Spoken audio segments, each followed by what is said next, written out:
Hello and welcome to the 1998 FIRST competition from Epcot Center here in Orlando, Florida. I'm Rick Crooks and I'll be helping tell the story of this world-class competitive event which combines all the drama and excitement of a sporting event with the promise, effort, and reward of academics. Thanks for your interest in FIRST, and a special welcome to those of you who are tuning in at Pontiac GMC dealerships across the country for today's program. This is the setting for the competition. We're just outside the front gates of Epcot, with huge tents constructed just for this event.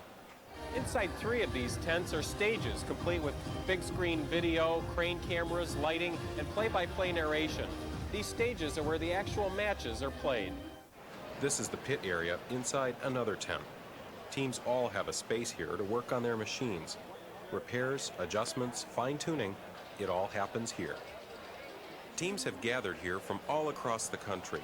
These are teams of high school students and their teachers and their corporate sponsors, those companies who have adopted the school and contributed time, support, and engineering expertise. In today's broadcast, we're going to take a closer look for inspiration and recognition of science and technology, or FIRST, and find out what they're all about. We'll take a look at last year's event and review the highlights from 1997. We're going to recap the 5 regional competitions that have already been held this year. And finally, we're going to walk through the entire 1998 national competition from the practice rounds through the finals. Now, what exactly is the purpose of FIRST? Dean Kamen is the organization's founder. The goal of FIRST is that after kids see this stuff, particularly kids that might have never met an engineer, walk out of this thing, and if you interview the thousands of kids here, you'll see it's working, that they walk out of here saying, I could do that. This is fun. These teams start the same way. A description of the game the robots will be playing and a kit of standard parts, motors, wheels, bearings, radio controller. The teams start with those parts and build a robot around them, always keeping in mind size and financial restrictions. The teams can only spend $425 on raw materials. To get a good idea of what the FIRST competition looks like and how it works, we've prepared a short video clip that reviews some of the highlights from last year's event. Take a look, and when we get back, we'll take a trip to one of this year's exciting regional competitions, and we'll profile a special team. The 1997 FIRST competition was held at Epcot Center in Orlando and featured 150 teams. Winners of all the regional competitions were there, and a number of teams with General Motors sponsorship were also key competitors. The design of the game last year was unique.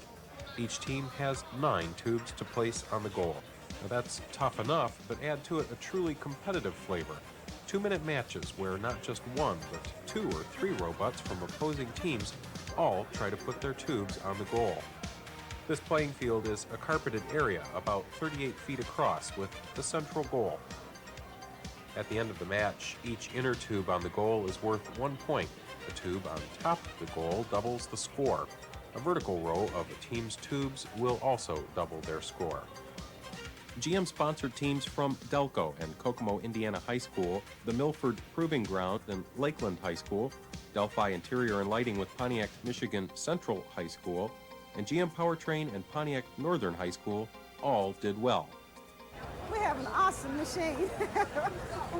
I think we got a good chance of winning. There were other teams to be reckoned with. The Beatty Machine and Hammond, Indiana High School team had won the Chicago Regional and lived up to their tough reputation. The matches saw both offensive and defensive strategies employed. Success, however, was largely dependent on 3 factors. The drivers of the robots, those students behind the glass responsible for maneuvering and operating the robots via radio-linked remote controls. The durability of the robots themselves. How well did they stand up to the constant rigors of nearly hourly matches over 3 days? And the human players.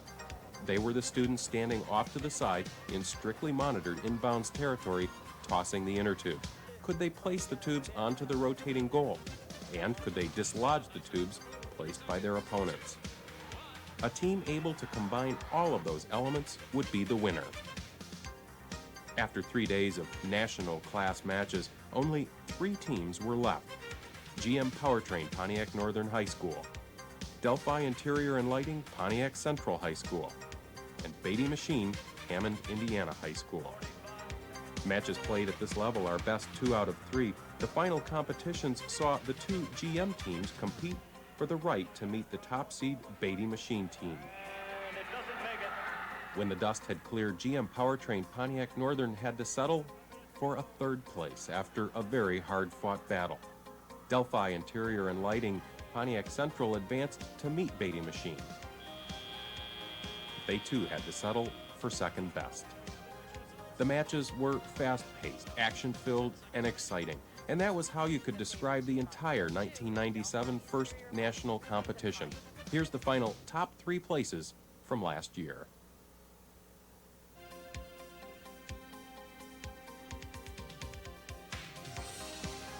It's been a whole year since then, and starting in January, the teams regrouped, got information about the design of this year's game, got their parts and rules, and got to work. GM Powertrain headquarters in Pontiac, Michigan has again teamed with Pontiac Northern High School to form the Husky Brigade. GM Powertrain designs and manufactures General Motors engines and transmissions. Powertrain employs 57,000 people in its 26 plants around the world. Pontiac Northern is a high school in an Oakland County, Michigan community of over 70,000. Students were recruited for the team and began the process of learning to apply their studies in a real-world application. They've been encouraged by teachers, administration, and support staff at the school. Marcia Cooper, Jim Brigham, Nancy Andreitsis, and Principal Dr. Essie McGee. All of these professionals and many others have contributed their expertise and something more, the assurance that if a student wants to participate, they'll do everything they can to help that student succeed. The students continued their normal routines, but they also began committing a lot of time and energy in their off hours to the project. There are 21 students involved. Let's meet some of them.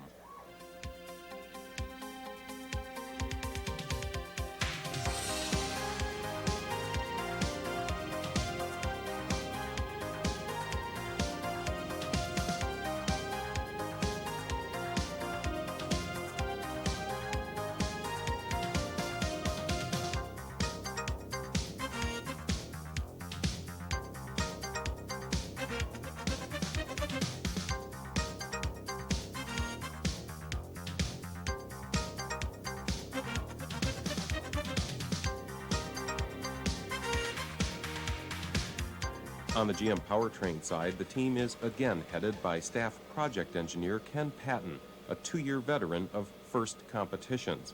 As lead engineer, he's joined by 10 other GM Powertrain professionals. Once formed, the team worked fast. Within 6 weeks, the end result was unveiled just before shipping the robot off to the early regional competitions. The design of the robot is directly tied to a team's strategy. A lot of teams start out and they pick a strategy and then design their robot to fulfill that strategy. And I think many teams gravitate to the same sort of strategy, but they don't necessarily have the same robot to fulfill that strategy. Regional competitions began in very early March in Houston and ended in Michigan on March 21st. The winner of the Southwest Regional Competition was Delphi Interior and Lighting Systems and Pontiac Central High School. At the next regional competition, the Midwest Regional in Chicago, Baxter Healthcare and Mountain Home Arkansas High School took top honors. Winners of the New England Regionals were again Delphi Interior and Lighting Systems, Pontiac Central High School. It's mid-March here in Ypsilanti, Michigan. That means a couple of things. The weather is going to be unpredictable at best, and today it's not spring-like, a cold and snowy day. It also means it's time for the U.S. First Great Lakes Regional Competition held at Eastern Michigan University. For rookie teams attending their first regional, it was an opportunity to experience the 1998 game firsthand. The experience is a valuable one because the structure of the competition is the same as that to be held in Orlando.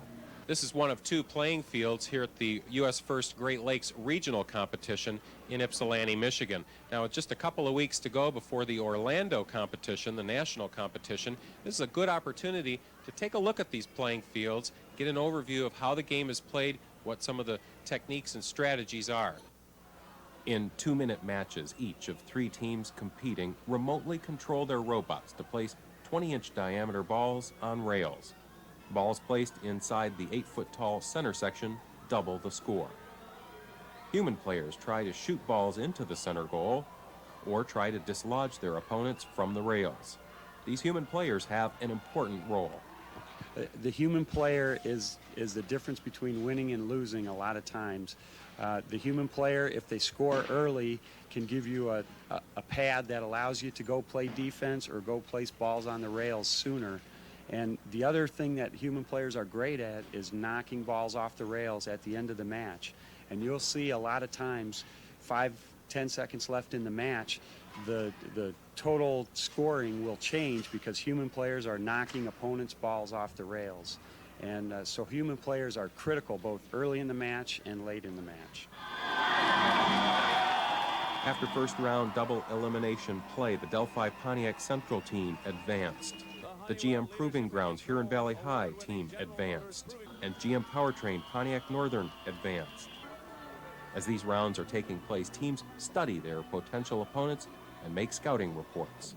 I worked on design and basically scouting, and that is looking out for teams that we might see with later on the Friday seeding matches, and basically taking down information on the way the machine is built, the team strategy, the way the drivers and the human player play, how they play the game, basically.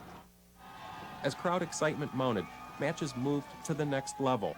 In the 19th match of the day, the Delphi Pontiac Central team looked very strong and was set to meet Rochester High School from Rochester, Michigan, a team with very minimal corporate support. Watch what happens between the experienced veteran Delphi team number 47 and the rookie Rochester team number 201. 1, 2, 3, go! With me is Ken Patton, a 2-year veteran of first competitions. Ken, tell us a little bit about what to look for here. Okay, well, the first thing you might have seen there was Delphi knocked off one of NASA's 3-pointers as their first move in the match. Took them about 3 or 4 seconds, really efficient. NASA Lewis East Tech is the white team. Delphi is the blue team, and Rochester is the red team. And you see Rochester there with the red ball lining up for the center to deposit that for a score doubler.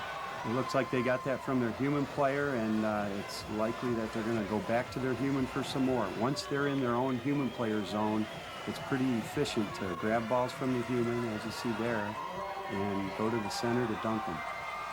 The NASA design, the little green robot is significantly different than the others. What's the advantage there? Well, one of the things that they do is they're very good at putting balls on the rails in a way that helps them stay there. They are able to actually wedge the ball between the rails, and that's good because it's harder to knock off with either the robot or the human player. And as you see NASA go up here, you can see that there's a tongue that slides up on the side of the ball, and it actually helps the ball get dragged in between the rails. What a great design. Interesting. Meanwhile, Delphi's dumping them in the center quite a bit. And it looks like Rochester just tipped over. Well, Ken, can they still have a chance in this match? They can. They still have balls in the center and balls on the rails, so at the end of the match, that's what counts, how many points you have. 20 seconds left, and they're pretty immobile now. Delphi looks like it's positioning to protect its ball. What's going to happen here with 10 seconds? It looks like they're trying to knock off Rochester's ball there, the blue ball. One neat thing about the Delphi robot is it can crab sideways.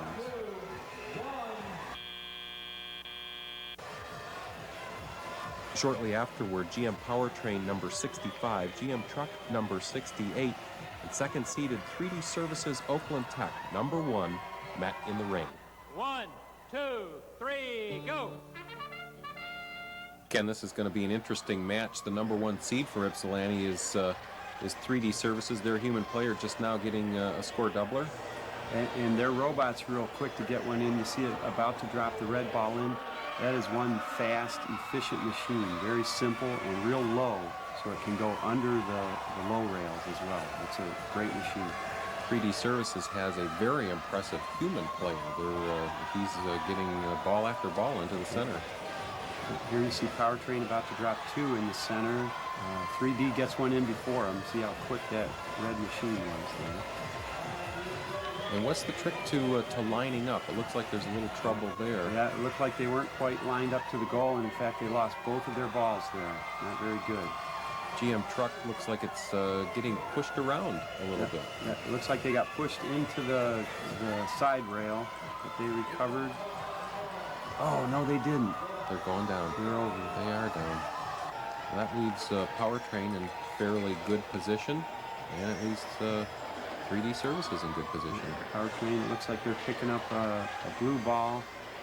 45 seconds left. They're probably going to have to go for a rail score at this point.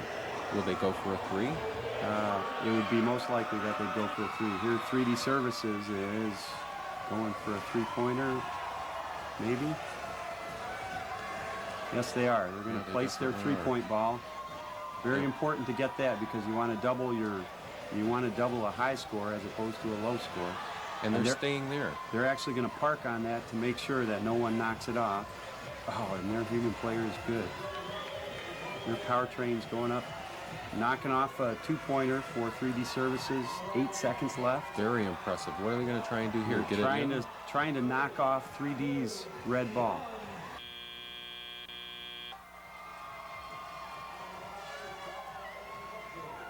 Teams defeated twice are out of the competition, but have had an opportunity to learn and begin to plan for next year.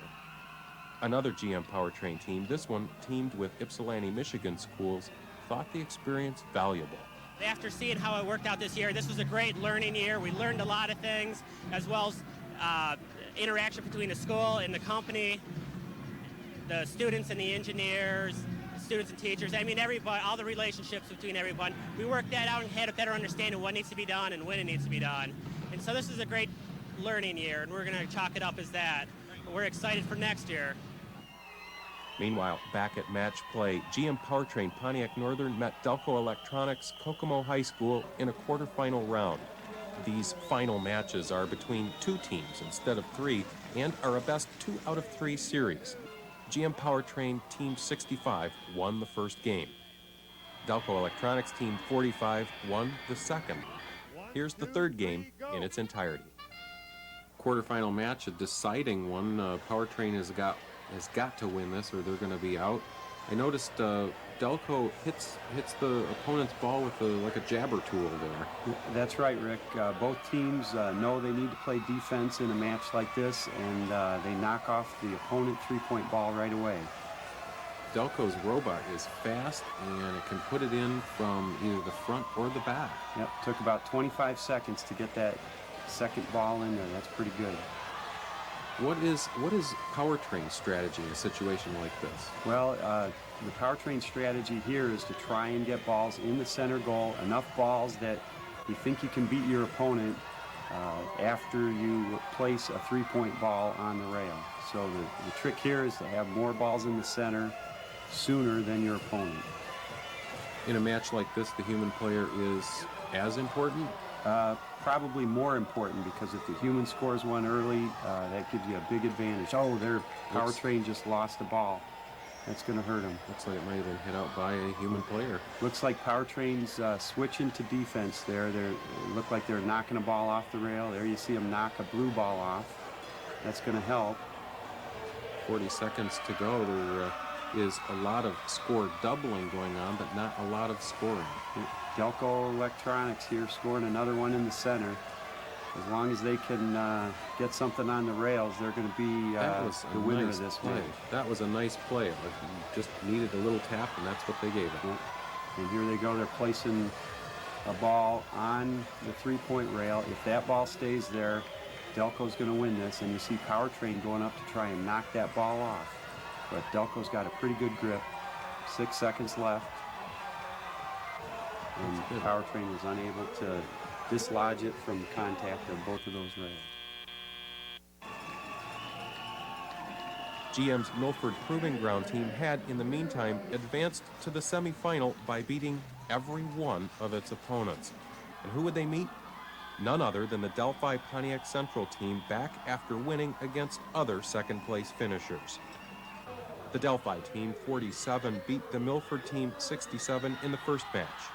The second match got even hotter.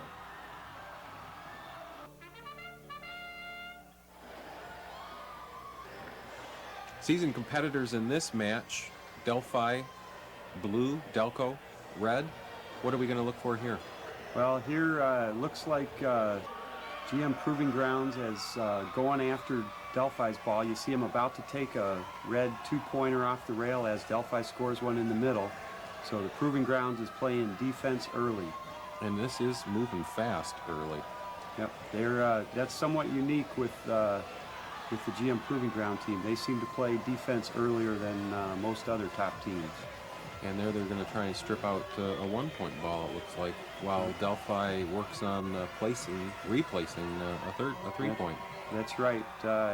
Could be that they believe that Delphi has the potential to beat them in the center, so they're going to try and take off all their rail balls. Oh, they're caught on a ball. Proving Ground is in trouble there. It looks like they're just about to lose their balance, or very close to it. Yeah, that's not good. Their drive wheels are off the ground, so they can't move the robot. All they can do is move the arm up and down and hope to rock the robot off that ball. With less than a minute to go, they are unable to do anything until they can get off of there. Yeah, that's not good. And in the meantime, of course, Delphi has its own way and continues to drop them into the center. Yep, they're looks like they're about to score another. Things are not working good. Nope, they went over. That is not good for the Proving Ground. And their chances in this match, I think, are going to be pretty slim. They're very limited now, unless their human player has some balls to play defense. They're pretty much out of it. Delphi's scoring at will in the center, and it looks like they've got 4 in the center. And a three-point ball sitting unprotected over there and unmolested. It'll stay there. And Milford's human player has no balls to throw, so it looks like Delphi's got this one. In the other semifinal, Delco Electronics, team 45, always only one game away from elimination, had advanced to meet number 2 seed 3D Services Oakland Tech, team number 1. Delco won to advance to the final. The day had started with 31 teams. 2 were left. The Delco team tried valiantly but lost the first game of the 2 out of 3 final series. They were again where they'd been all day, one game away from elimination. Here's game 2 of the final.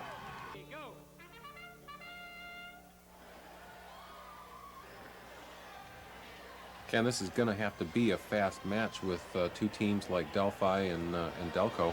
Yep, you see Delphi right away knocked off the opponent three-point ball there. Delco's playing D early also. See him knock off a blue. Is that typical for them? I guess I'm not sure if it's typical, but when you get into the one-on-one matches in the quarterfinals and semifinals and finals, it's more typical that you play defense because there's only one other team to worry about. And Delphi immediately starts putting them into the center, and there the human player just got one. So Delphi's got 3, Delco's got 2, and it looks like one more here. Pretty even in the center. They have a very dependable method of getting that in there. They sure do. Those rollers on the gripper seem to work pretty well. And Delphi matching them. That was fast. That was fast. Delphi's got a great machine. 1 minute left to go. Oh, they missed that one. Failing to grab. You see how that machine crabs sideways there? That's a great design. And it looks like Kokomo's having a little bit of trouble maneuvering to the center, but they make it. Yeah, they're still playing offense, still loading that center goal. Drop another one. Now here, should they be thinking about protecting? Oh, there it is. And there it goes. Looks like they've got a couple one-pointers and a two-pointer left, but they're going to need a 3 to come out ahead.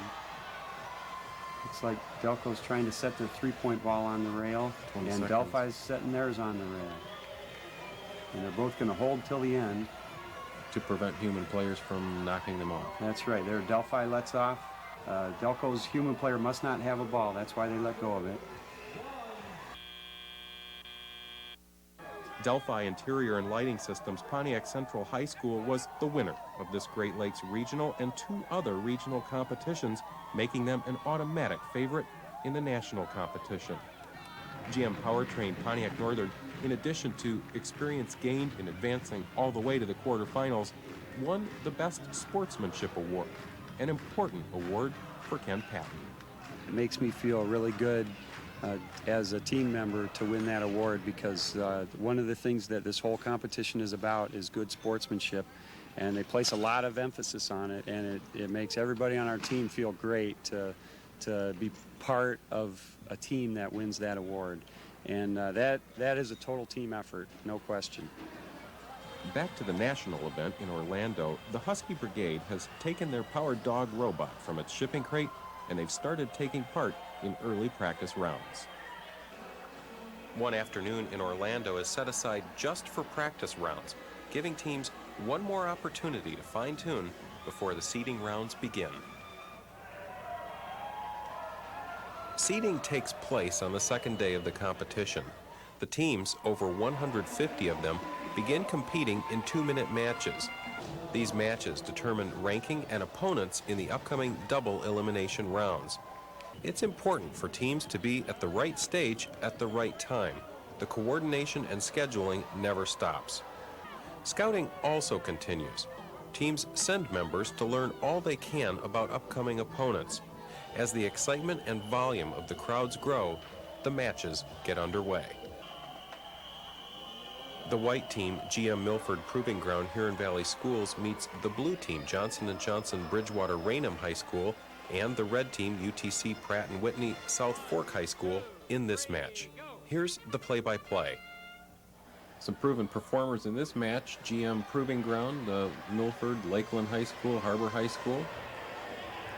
UTC Pratt & Whitney is the red team, Johnson & Johnson Professional, the blue team. Not a lot of scoring going on right now, some maneuvering for position. I see the Proving Ground has one. Looks like they're going to be going up for a center score, for a center doubler. Oh, it looks like a human player for the red team just wedged one through the rails. That looks like it's good enough to count. It's just got to be inside the rails, the center of the ball. That looks like a difficult thing to do. Is it a common approach? There's some teams that are very good at it, and so it is relatively common. There you see one out of 2 blue balls got in the center.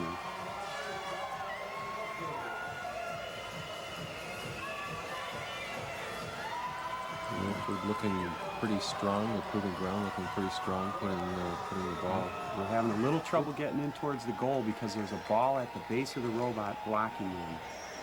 Johnson & Johnson, I guess, is actually really getting pretty dependable, picking them up, putting them in. Yeah, J&J got 2 of them in there. It was pretty good.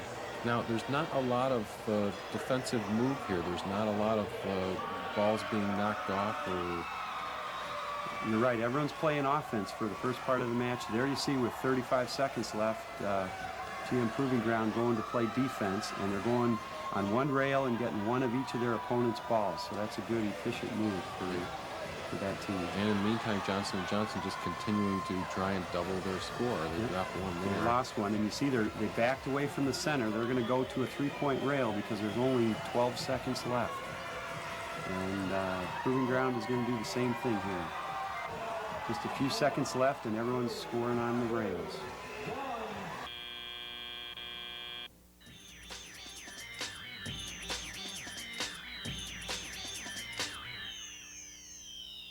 Despite an excellent last-minute placement by Milford, the Johnson & Johnson team prevails.